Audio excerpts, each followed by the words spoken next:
Setelah menembak Kasat Reskrim, Kompol Anumerta Rianto Ulil, Kabak Ops AKP Dadang Iskandar ternyata juga melakukan penembakan di rumah dinas Kapolres Solok Selatan. Tembakan menyebabkan kerusakan beberapa bagian rumah dinas Kapolres. Dari hasil penyelidikan sementara polisi, diketahui fakta bahwa Kabak Ops AKP Dadang Iskandar juga melakukan aksi koboi di rumah Kapolres Solok Selatan. 7 tembakan yang diarahkan ke rumah Kapolres menyebabkan kerusakan di beberapa kaca rumah Kapolres. Tidak ada korban jiwa akibat tembakan tersebut, namun sejumlah bagian di rumah dinas Kapolres Solok Selatan mengalami rusak.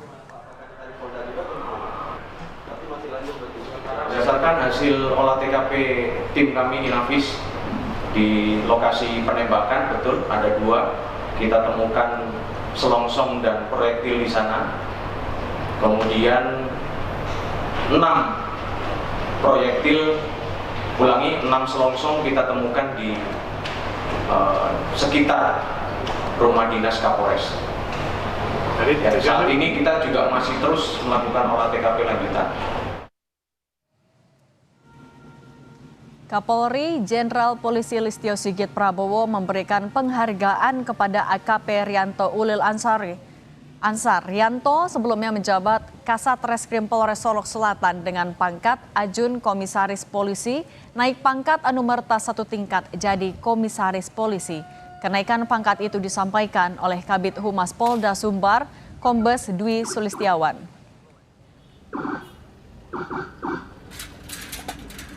Jadi Bapak Kapolri telah memberikan penghargaan berupa kenaikan pangkat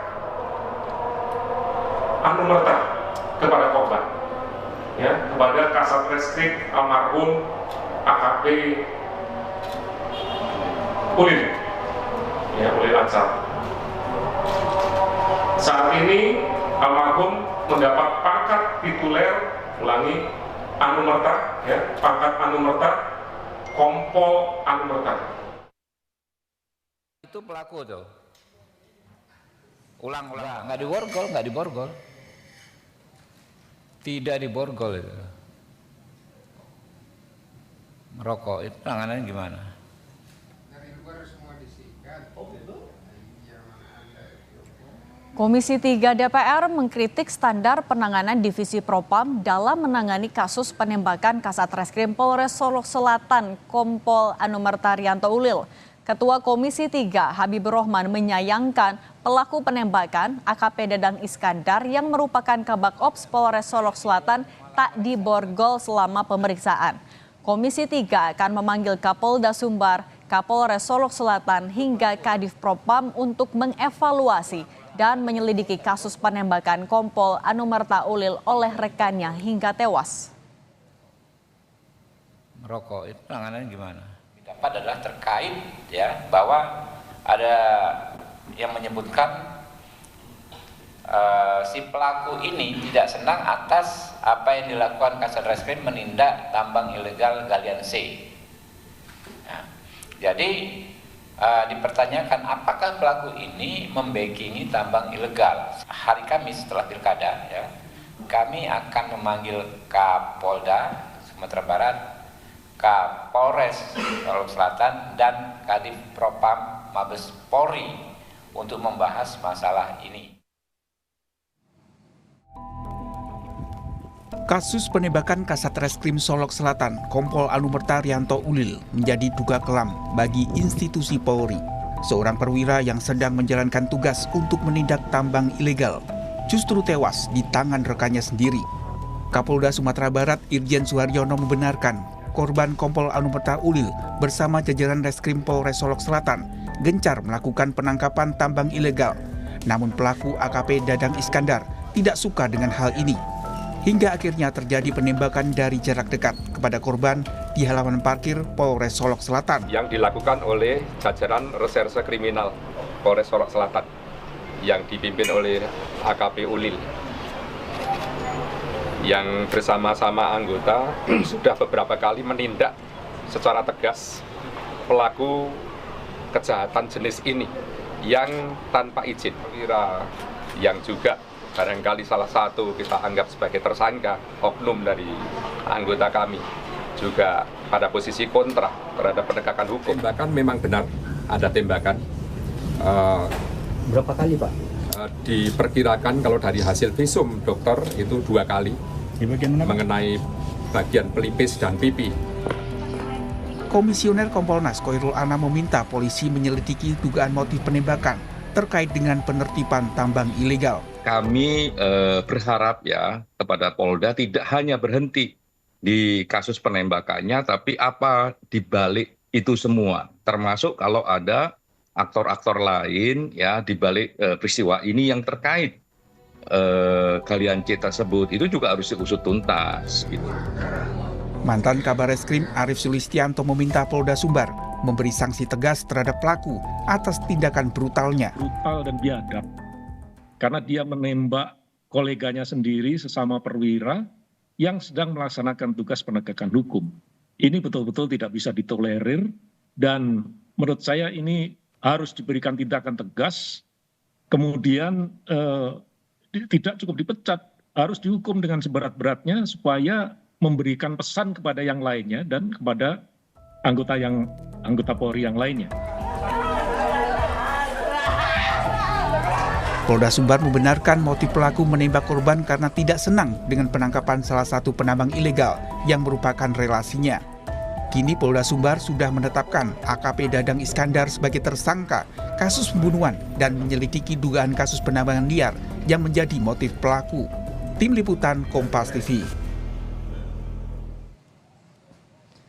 Polda Sumbar mengungkapkan motif penembakan AKP Dadang Iskandar kepada Kompol Anumer Taryanto Ulil karena tidak senang dengan penangkapan kasus penambangan ilegal di Solok Selatan. Terkait pengusutan kasus ini kita bahas bersama keluarga Kompol Ulil, Ruben Lewidero, Abdul Aziz, Direktur Eksekutif Walhi, dan Arianto Sutadi, Penasehat Ahli Kapolri. Selamat petang semuanya. Selamat petang, Mbak. Saya mau ke Pak Ruben dulu, Pak. Ruben, Kompas TV turut berbelasungkawa atas meninggalnya almarhum. Pak Ruben, sebelum mendapatkan kabar duka itu, kan informasinya terakhir berbicara keluarga dengan almarhum 2 hari sebelum tewasnya almarhum.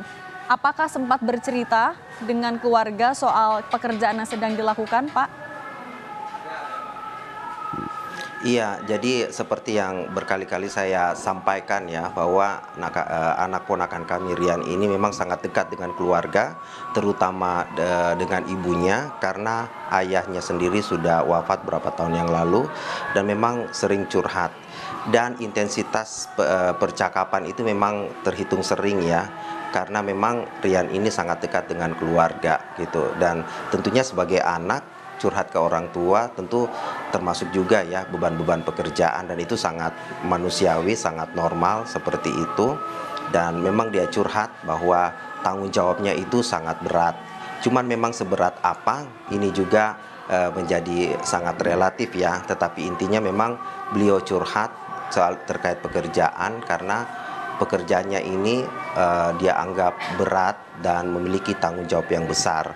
Dan setelah adanya tragedi ini, kami pun bisa menyimpulkan bahwa memang apa yang dialami itu bukan sekedar pengakuan berat, tapi memang berat luar biasa. Kalau tidak berat tentunya tidak terjadi seperti ini. Jadi itu yang bisa kami sampaikan, bahwa memang dia curhat, tetapi detail curhatnya itu ya kami belum tahu, karena yang tahu itu ibunya. Dan Rian ini anak dan ponakan kami yang sangat profesional ya dalam bergaul, terutama juga dengan curhat-curhat, karena beliau ini sangat ingin membahagiakan keluarga, saudara-saudara, om, tante, dan semuanya, termasuk omanya seperti itu. Jadi dia memang membatasi untuk curhat ke hal-hal tertentu saja, ke orang tertentu. Nah, soal pekerjaan ini dia lebih banyak curhat ke orang tuanya. Tetapi memang diakui bahwa dia mengaku bahwa pekerjaannya itu memang berat dan punya tanggung jawab yang besar. Tetapi Ruben, detailnya tapi seperti ada apa, sempat cerita juga soal kasus sedang mendalami kasus tambang ilegal. Kalau itu yang dia curhat adalah tentang pekerjaan, tetapi kan yang namanya pekerjaan itu luas banget ya, seperti itu. Saya kurang tahu pasti apakah dia menyebut tentang tambang ilegal, tetapi kalau memang itu ada di sana, tentu itu bagian dari curhatannya dia. Cuman detailnya seperti apa itu ibunya yang tahu. seperti itu. Oke, baik. Saya mau ke Pak Aziz. Pak Aziz, dari Polda Sumbar kan sudah menyebutkan kalau ada dugaan keterkaitan. Pelaku tidak senang dengan yang dilakukan oleh Kasat Reskrim. Ini kalau dari Anda cermati, mengindikasikan adanya praktik backing kepada tambang ilegal oleh aparat penegak hukum atau seperti apa temuan Walhi? Walhi, yang pertama Walhi turut berduka cita dulu ya terkait wafatnya saudara AKBP Ulil yang sedang menjalankan tugasnya dan beliau orang baik untuk menegakkan hukum di wilayah hukum Solok Selatan khususnya. Dan Walhi juga memberikan penghormatan dan mudah-mudahan beliau diterima dan ditempatkan di sisi Tuhan yang Maha Kuasa sebagai syuhada. Oke, Pak Aziz, tadi soal apakah dari Walhi melihat adanya indikasi praktik polisi membackingi tambang ilegal di Solok Selatan, Pak? Nah, dari narasi-narasi berita yang kita dapatkan dan fakta-fakta, termasuk dugaan tindak penembakan ketika saudara Ulil di Kapolres Solok Selatan ditembak oleh rekannya, tentu ini menguatkan dugaan kalau di tambang ilegal di Sumatera Barat khususnya di Solok Selatan ini mengungkap fakta kalau ada terjadi backing-membackingi dan sungguh sangat sadis sekali sampai bisa menghilangkan nyawa teman teman yang sama-sama di institusi Polri. Begitu. Oke, tapi kalau soal dugaan adanya pembackingan dari aparat penegak hukum kepada tambang ilegal, temuan dari Walhi memang sudah segenting apa sebenarnya di Solok Selatan?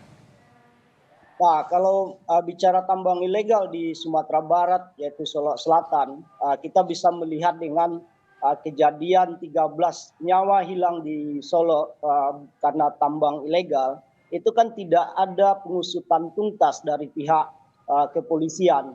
Nah, Walhi melihat ternyata negara kalah oleh pelaku kejahatan lingkungan. Nah, dibuktikan dengan terjadinya ditembak saudara Ulil.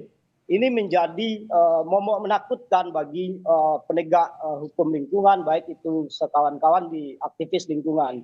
Nah, ini menjadi nyata dan terklarifikasi kalau di Sumatera Barat kenapa tambang ilegal marak, baik itu emas maupun galian C dan seterusnya, tidak lepas dari dugaan-dugaan banyak sekali backingan-backingan di luar sana yang mengamankan posisi tambang. Begitu, Kak. Oke, saya mau ke Pak Arianto. Pak Arianto, itu ada dugaan ada praktik backing terhadap tambang-tambang ilegal, tidak hanya di Solok Selatan tapi juga di Sumatera Barat. Dari polisi, bagaimana untuk bisa membuka kasus itu agar kasus yang terjadi terhadap almarhum Ulil itu menjadi yang terakhir dan bisa membuka ke kasus yang lebih besar? Ya, saya kira ya praktek membackingi atau membiarkan, ya istilah saya yang paling tepat adalah membiarkan terjadinya illegal mining di wilayah gitu ya. Illegal mining itu ada yang besar, ada yang pertambangan batu bara, emas, dan termasuk galian C ini termasuk yang paling banyak terjadi di berbagai wilayah ya. Dan itu galian C itu biasanya itu bisa marak karena tidak jelas sekali itu antara dilarang dan kemudian memberikan kebebasan kepada rakyat yang mencari makan dan sebagainya. Nah, sekarang ini kalau kejadian ini ya, ini kan kasusnya kan diawali dari adanya perintah presiden untuk menindak semua illegal mining ya. Dan kemudian ternyata Kapolda juga memberikan perintah kepada jajarannya dan itu dilaksanakan kepada Kapolres dan Kapolres pada Ulil ini. Yang saya herankan adalah di sini ada kalau membackingi ataupun membiarkan itu tuh hampir banyak ya kejadian itu di semua wilayah itu selama itu tidak ditekankan untuk tidak diberantas biasanya itu terbiarkan. Tapi sekarang ini kan ada perintah untuk disikat habis gitu ya. Yang saya nggak habis pikir itu kenapa kemudian sampai ini ya oknum polisi yang mungkin kenal ataupun melindungi si pelaku itu, kemudian ketika dia minta tolong untuk supaya tidak dibebaskan atau ditolong itu kemudian dia sampai menembakkan senjata organiknya, dan bahkan dia kalap kemudian menembak rumahnya Kapolres. Itu kan yang memerintahkan untuk itu. Nah, ini saya nggak habis pikir itu. Segitu kalapnya orang itu dan segitu rusaknya moralnya itu ya. Sebagai penegak hukum kok kalau membackingi aja itu kan sudah salah ya. Kemudian kalau ketika ditindak bukannya dia tuh berhenti dan malu minta maaf, tapi kok dia malah menunjukkan kebrutalannya itu. Nah, Pak ini Arianto, suatu pelajaran bagi polisi ya. Nah, Pak Arianto, tapi bisa melihat polisi menembak polisi ini kan nanti juga bisa jadi kekhawatiran bagaimana dengan nasib warga di sekitarnya. Kalau melihat dari apa yang dilakukan oleh pelaku, menurut Anda ini dilakukan sendiri oleh pelaku atau kemungkinan dia juga punya rekan-rekan lainnya? Kalau saya melihat levelnya kota sana Solo dan kemudian ini Kabakop itu, saya nggak ngerti itu, nggak akan mungkin lah dia suatu jaringan yang lebih besar itu ya. Seorang Kabakop di Solo itu sudah merupakan suatu pejabat yang lumayan di situ. Itu jadi dia tidak memerlukan jaringan kalau untuk dia mau melindungi illegal mining galian C itu.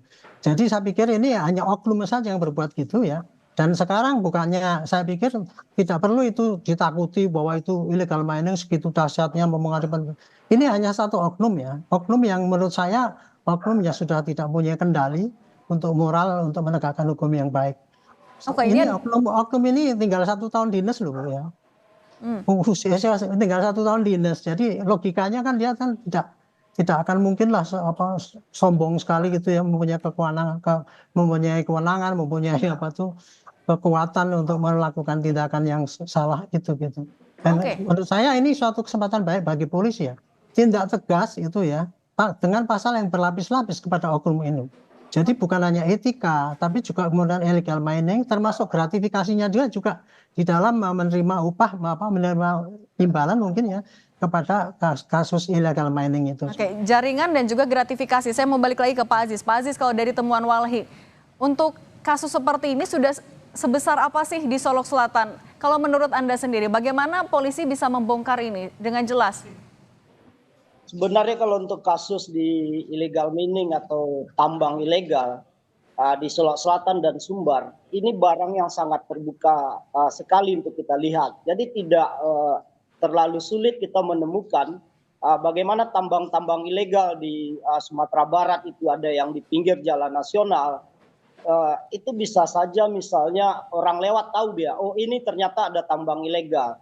Nah, pembiaran seperti ini tentu sangat mencederai hukum Indonesia dan saya menganggapnya kalau tidak ada backingan tentu akan ada jaringan yang sangat kuat sehingga tidak mampu ditembus oleh Kapolda Sumatera Barat atau Polri. Dan kejadian di Kapolres Solok Selatan dengan tembak-menembak ini kejadian yang di luar nalar dan membuktikan kalau illegal mining atau tambang ilegal di Solok Selatan itu dan di Sumbar pada umumnya lebih kuat dari penegak hukum. Dan ini sangat mencederai sistem bernegara kita. Oke, saya mau kembali ke Pak Ruben. Pak Ruben, kalau dari keluarga, seperti apa harapannya? Tentu ada keinginan agar kasus bisa dibuka secara tuntas. Apa yang disampaikan oleh keluarga? Iya, tentu saja ini adalah kejadian yang sangat traumatik ya buat keluarga. Kami berharap kejadian ini tidak terulang lagi karena ini sesuatu yang sangat mengerikan buat bangsa kita. Karena ini akan bisa menghambat pembangunan ya. Dan kita tahu sendiri untuk negara bisa menjadi maju itu kan perlu dedikasi, integritas, kejujuran. Nah, anak kami ini memiliki itu dan ternyata harus meregang nyawa. Jadi ini harus dituntaskan ya, supaya keadilan bisa tegak setegak-tegaknya ya seperti itu, sehingga bisa berpengaruh secara positif dan ini tidak terulang lagi di masa mendatang. Kita bisa bayangkan ya, apabila ini disaksikan anak-anak muda yang lain, mereka akan bisa berpikir untuk menjadi pribadi yang jujur karena mereka melihat bahwa menjadi pribadi jujur di negeri ini itu sesuatu yang sangat mengerikan. Tetapi kalau ada penindakan yang tegas, maka anak-anak muda bisa punya jaminan untuk bersikap jujur. Dan itulah karakter bangsa kita yang sebenarnya. Jadi keluarga berharap, saya berharap, dan kita semua berharap kasus ini bisa diangkat seterang-terangnya, kemudian keadilan ditegakkan setinggi-tingginya. seperti itu. Dengan demikian, wibawa negara kita ada, kami juga sebagai korban di sini juga bisa merasakan keadilan. Karena biarpun juga Indonesia sering mengagungkan keadilan. Kalau sampai ini tidak terwujud, maka keadilan itu akan menjadi semu di negara kita. Itu harapan dari keluarga dan tentunya juga harapan dari saya sebagai paman dari Nak Rian ini. Oke, keadilan yang dijunjung tinggi, Pak Haryanto, ini jadi harapan keluarga untuk bisa dibuka kasus ini secara transparan. Tapi di sisi lain juga polisi harus bisa membuka jaringan backing di tambang ilegal ini juga sama-sama transparan. Apa yang akan dilakukan polisi agar keduanya berjalan bersamaan secara cepat, tegas, dan juga tetap akuntabel, Pak Haryanto? Ya, Kapolri sudah menjelaskan sudah merintahkan kepada Kapolda dan Kapolda juga kemarin saya telepon dan beliau juga mengatakan memang harus kami harus bergerak cepat Pak gitu kan. Tetapi juga harus hati-hati supaya jangan sampai terjadi hal-hal yang tidak diinginkan nanti kalau kita membuktikannya ngawur gitu ya. Makanya ini dengan adanya tindakan seperti ini pasti olah TKP akan terus diperdalam dan operasi illegal mining pasti dijamin, saya yakin tidak akan ada lagi tuh Galian C yang beroperasi di Solok itu ya, untuk menunjukkan bahwa kita tidak kalah dengan satu sindikat itu tadi. Dan memang dalam hal ini saya juga mohon maaf ya, saya mohon menyampaikan bela-sungkawa pada keluarga di Ulil ya.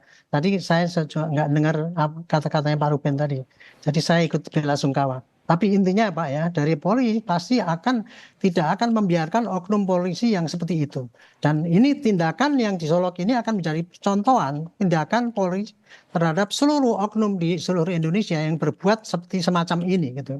Jadi dia tidak hanya akan diproses dengan apa yang kelihatan saja, menembak kemudian atau kode etik dipecat dan sebagainya. Tidak. Pasti dia akan dikejar dengan pasal-pasal yang berlapis ya Pak. Dari tindak pidana korupsi, tindak pidana melindungi illegal mining, tindak pidana pembunuhan yang direncanakan dan sebagainya. Dan ini menunjukkan bahwa inilah keadilan yang akan ditegakkan. Dan di sini juga ini memberikan peringatan kepada para illegal mining yang di lapangan itu.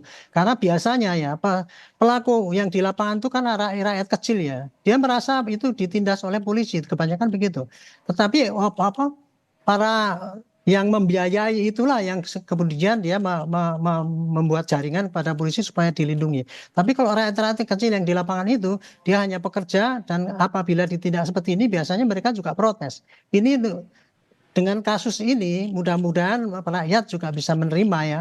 Seandainya Galian C itu memang harus berantas habis dan tidak boleh lagi ditolerir gitu.